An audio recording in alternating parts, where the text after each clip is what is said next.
Hello there, little sister. Thanks for coming and saying hi. Been a long winter so far, huh? Okay, so it's one of the first warm days. You guys can tell I just got a hoodie. I'm coming out here to the beehive because we are reaching 46 degrees today, which means I should be seeing some bees coming out, taking cleansing flights. For those of you that don't know what a cleansing flight is, did you know that bees are so hygienic that they will not poop in their hive the entire winter? If it's too cold to come out, they will just hold it. They just do the pee-pee dance the whole time they're in the hive. So I should be seeing, and actually I can see it on, yeah, I actually can see it in the snow. I don't know if you guys can see the snow like behind me. I will zoom in, but there's bee poo everywhere because they are taking cleansing flights.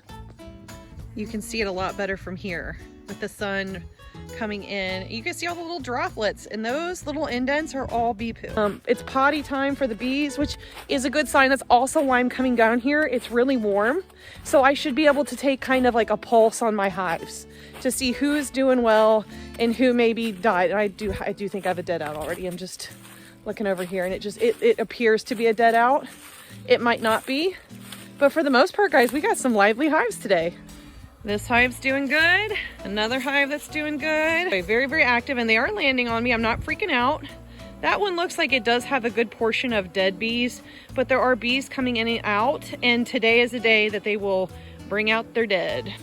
This one has some coming in and out, but not a whole lot. And then this one right here behind me, Frosty.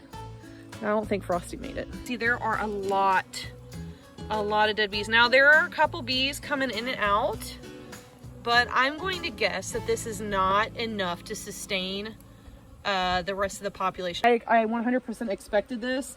You guys can actually see like all the dead bees on the ground here leading up. I expected this. So we're supposed to have a couple more really warm days, and I might get in and just pop the tops on some of these to see what really is going on in there. Because these back ones are fine. Now CC Hive, which was our first ever swarm catch, they're doing good. There's a lot of activity there. CC Hive can be credited for saving many hives over their stay here because they always make so much honey. And I never pull everything from them because I know that I'll probably have a hive or two or a swarm catch at the end of the season that might need a little bit of help when it comes to resources. And I use the resources from CC Hive, these rock stars over here, to help. Yeah, I know, guys. I will not tell you I am an expert beekeeper. I just keep bees, and if they live, they live. If they don't, they don't. While they're here, they pollinated.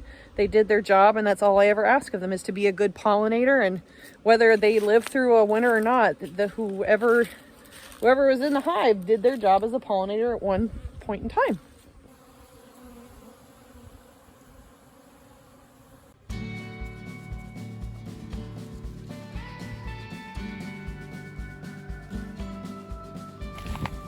Well, the honeymoon's over for Stifler, and it was time to bring him back down here. And everybody's happy to see him, including old butt face over here.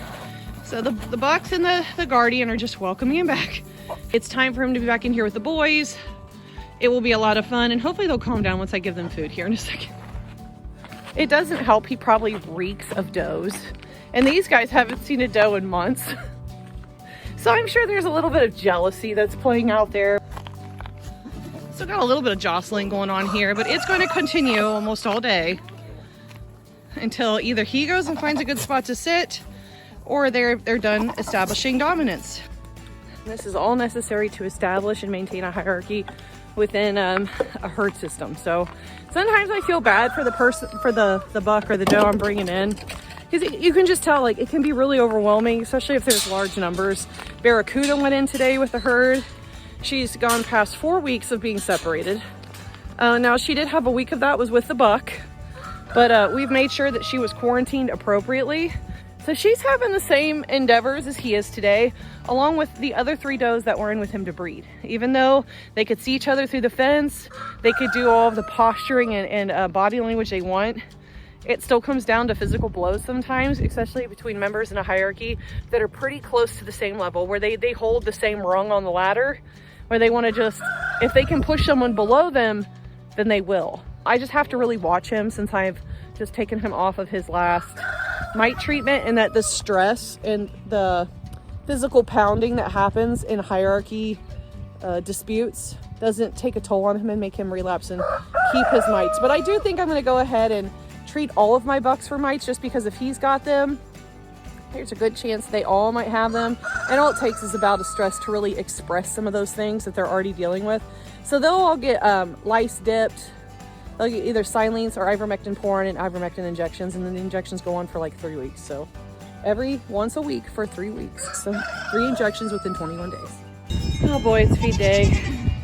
And that's not all of it, guys. Look, I've already unloaded and dumped 5 bags into there.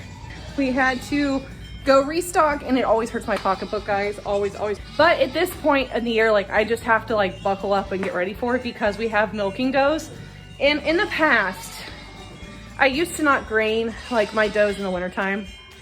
And I've changed that practice, because I've just found they seem like they produce milk better, and they stay in better show condition throughout show season if I do a little bit of conditioning during the winter months when they're actually growing and gestating and are trying to produce enough caloric burn to keep warm. Bah, Joe! She's on camera. But as I was saying before, I was distracted by my teenager coming home from school. This is not painting towards you, this is facing me. She says she doesn't want to be on camera, but she keeps lingering around. She's, I am trying to redo it, you're here, acting weird. You ready? Donna.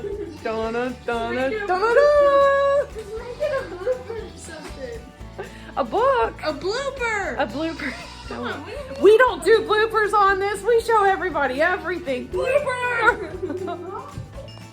But I changed that practice because I just found that my show does, my junior does, they all seem like they reach maturity faster, obviously because they are getting optimal nutrition in winter months when there's just not that much forage. There's not a lot for them to do except sit around and eat and try to stay warm. So while I used to take breaks, I no longer take breaks. And that just goes to show that management can change throughout the years. As your goals change, sometimes your management changes, and that's all right. There's nothing wrong with that. There's nothing saying my goal changed, I changed my mind, I'm going to do something different. And if it's successful, then roll with it. If not, then change it up.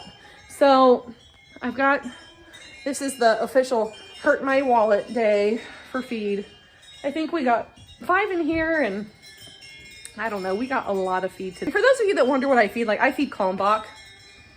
My dairy does get a combination of Kalmbach's milk and meat and milk maker, so that I'm kind of pushing my protein up around like 17%, which I find is a good protein percentage for dairy goats. I feed milk and meat to my bucks. They don't get the milk maker because they don't need that extra push in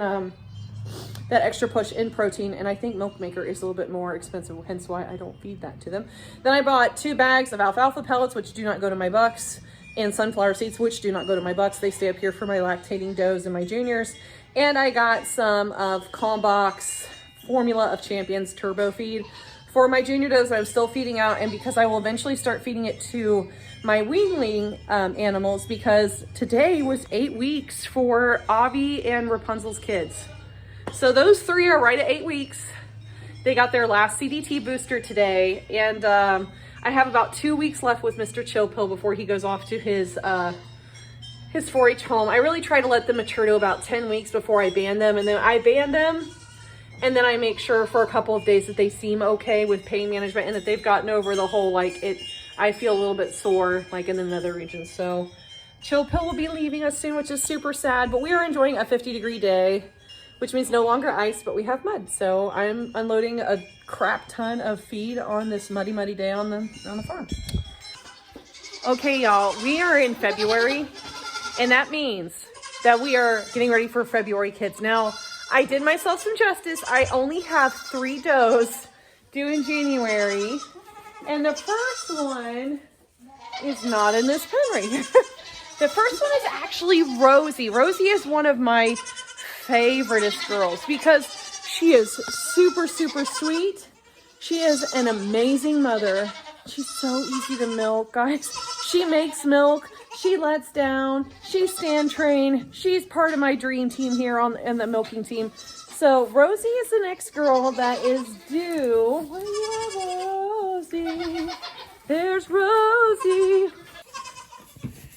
Rosie looking quite large and in charge, and I believe I scanned her for 3. I have officially entered that period where I am running after them. I'm looking at their butt a lot and trying to figure out if the udder has popped. I'm touching their butt to see if the ligaments have gone away. I'm just doing a whole lot with the back end of the goat. Now I can tell you, I'm looking at her little udder right there. This udder right there. If Sunny would get out of the way, and it is growing.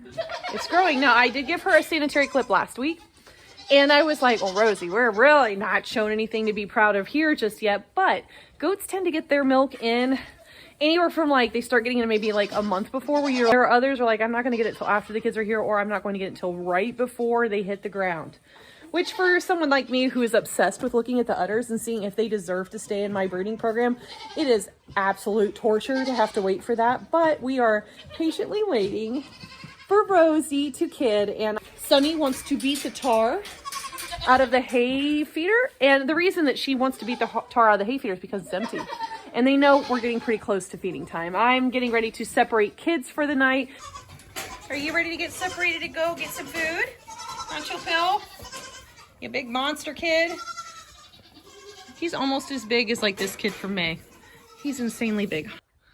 And on top of waiting for Miss Rosie to release her hostages, even though I know we're like right at that 5-day mark, and we always say 145 days, 5 days plus or minus in either direction. Doesn't mean they can't go way before. We don't want them going before 5 days, because then we have an uphill fight for kids survival. But 5 days after, I mean, we could go 6 or 7 days and it wouldn't be totally crazy. And because I handbred and I know the date, if she kind of goes too far and it starts to worry me, then I can actually induce her. I haven't ever had to induce a doe because I really like nature to do its own thing, and they've never really scared me. But we are in fall spring. Oh my gosh. Look at the sunset behind me. It is literally gorgeous out right now. It's 60 degrees, the 3rd day of February. My bees have been up and moving. The goats have been getting out. I feel more like being outside. It's felt so good to be rejuvenated, and it's given me a little bit of hope for Rosie kidding. Hopefully in some warmer weather. But the bad thing is, the kick in the teeth is that right around her due date, we could drop back down into the 30s. And if I know my girls, that's when she's going to kid. She's going to say, I don't want a 60-degree day, Mom. I want to labor and stay nice and cool and body regulated. Great for her, not so much for kids.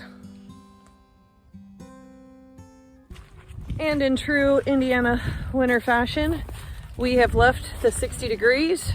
We are currently being sleeted upon. You can see the rain is just freezing everything right now because it's actually quite cold. You can see that right against there.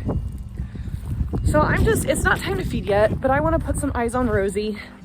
Terrible weather, goats that are pregnant within kidding dates, just it never really goes well.